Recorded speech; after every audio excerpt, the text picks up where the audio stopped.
Hello everyone, welcome back to my YouTube channel. আশা কৰিছো আপোনালোক সকলোৱে ভালে আছে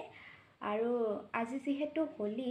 সেইকাৰণে ভাবিলো এটা ভ্লগ বনাও বুলি যেহেতু মই বহুত দিন ভিডিও দিবই পৰা নাই মানে সময় নিমিলে সো হোলিৰ সকলোকে শুভেচ্ছা জ্ঞাপন কৰিছো and happy Holi to everyone আৰু আজি মই হোলিৰ কাৰণে যাবলৈ ওলাইছো বৰপেটা সত্ৰত কাৰণ তাতে বহুত ধুনীয়াকৈ মানে হোলি পালন কৰা হয় আৰু বৰপেটা সত্ৰত যাই কেনেকুৱাকৈ মানে হোলি পালন হয় সকলোখিনি আপোনালোকক দেখাই থাকিম আপোনালোকে ভিডিওটো স্কিপ নকৰাকৈ চাই থাকিব গতিকে আহক আমি ভিডিওটো আৰম্ভ কৰোঁ ইয়া গাড়ীত গৈ আছো আৰু মোৰ বান্ধৱীজনীও আহিছে একেলগে চাম হোলি এয়া সত্ৰ আহি পালো আৰু চাক বহুত ধুনীয়া ধুনীয়া দোকান বহিছে আৰু এই মেইন মন্দিৰটো আৰু চাওক গাইজ বহুতে মানুহ হৈছে আৰু বহুত ভাল লাগে বৰপেটা সত্ৰলৈ আহিলে আপোনালোকো আহিবচোন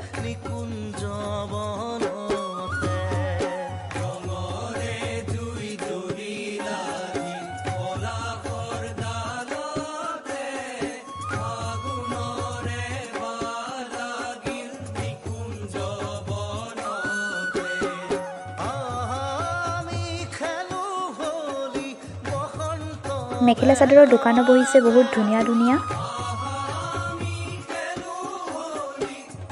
আৰু হোলিৰ আটাইতকৈ বিখ্যাত খাদ্য বিধ হৈছে ৰঙা ডিমা আৰু আলু ভাজা